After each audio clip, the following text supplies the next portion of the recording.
بچوں کے gaming area کے اندر آپ نے یہ گیم بہت دفعہ دیکھا ہوگا کہ کارڈ سوائپ کرتے ہیں یا ٹوکن ڈالتے ہیں تو وہ مشین کے اندر ایک ہاتھ ہوتا ہے اور لوگوں کے پاس یہ اختیار ہوتا ہے کہ وہ بٹن دباتے ہیں اور وہ ہاتھ اندر جاتا ہے اور اندر مختلف چیزیں پڑی ہوئی ہوتی ہیں اور آپ جتنی چیزیں نکال سکتے ہیں اس ایک گیم کے اندر نکال لیں تو یہ آپ کا انعام ہوگا، اور کچھ نہ نکال سکے تو جو آپ نے کارڈ سوائپ کیا ہے یا ٹوکن خریدا ہے وہ پیسے آپ کے ضائع ہو جائیں گے۔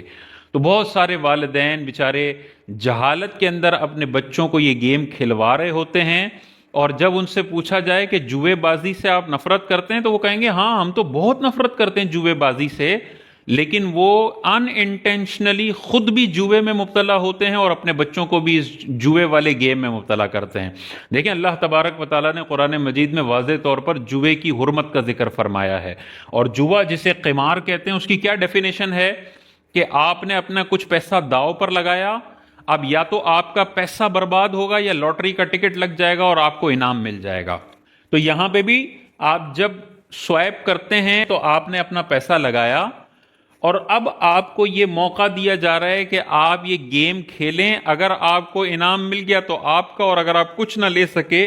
تو جو ٹوکن آپ نے لیا وہ پیسے ضائع ہو جائیں گے۔ یہ پوری وہی ڈیفینیشن ہے جو جوئے کی ڈیفینیشن ہے۔ ایک بڑے پیمانے پر جوا ہوتا ہے اور یہاں پر 200 روپے کا جوا ہے۔ یہ سارے جتنے بھی قسم کے گیمز ہیں جن میں آپ کھیلنے کے ساتھ ساتھ کچھ کما رہے ہوتے ہیں، مثال کے طور پہ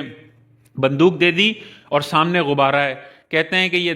200 روپے کی لو ہم سے بندوق کے 3 شاٹس، اور اگر سامنے غبارے تینوں اڑا دیے نا تو آپ کو بدلے میں 2000 روپے کیش ریوارڈ ملے گا، اور اگر نہ اڑا سکے تو جو آپ نے 200 روپے کے 3 شاٹس لیے ہیں یہ ضائع ہو جائیں گے۔ یہ والا گیم کھیلنا بھی حرام ہے۔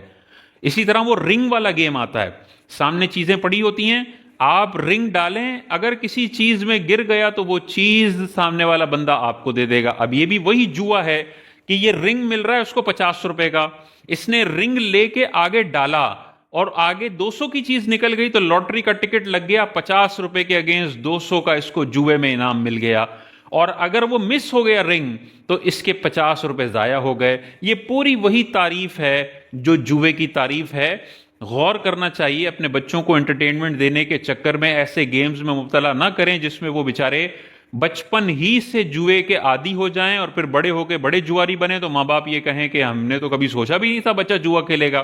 بھائی بچپن میں یہ چیزیں کھیل رہا تھا تو اس سے ہی اس کو جوئے کی لت لگ رہی تھی۔ بہت سارے گیمز میں آپ نے دیکھا ہوگا 2 ٹیمیں ہوتی ہیں اور یہ کہا جاتا ہے جو ٹیم ہارے گی وہ جیتنے والی کو کھانا کھلائے گی۔ اگر یہ شرط 2 طرفہ ہو، یعنی دونوں طرف سے شرط ہو، جو ہارے گی وہ کھانا کھلائے گی، تو یہ شرط بھی جوا ہے، حرام ہے، نہیں کی جا سکتی ہے۔ ہاں یک طرفہ شرط ہو کہ وہ کہے کہ اگر میں جیتا تو میں کھانا کھلاؤں گا، لیکن میں ہارا تو تم کھانا کھلاؤ گے، میں یہ کنڈیشن نہیں لگا رہا ہوں، تو یہ ٹھیک ہے۔ جیسے کوئی کہے کہ میں پاس ہو گیا تو تم سب کی دعوت کروں گا، یہ بالکل جائز ہے۔ اسی طرح گیمز میں ہوتا ہے، جو جیتے گا اسے کوئی روپیہ نہیں دینا پڑے گا، جو ہارے گا ہال کا اور اس گراؤنڈ کے جتنے ایکسپنسز ہیں وہ ہارنے والی ٹیم برداشت کرے گی۔ یہ 2 طرفہ شرط ہے کہ ہم ہارے تو گراؤنڈ کے پورے پیسے ہم دیں گے، کھانے کے پیسے ہم دیں گے، اور ہم جیتے تو جو ہارنے والی ٹیم ہے وہ دے گی۔ یہ 2 طرفہ شرط ہے اور یہ بھی قمار ہے، حرام ہے، جوا ہے، نہیں کیا جا سکتا۔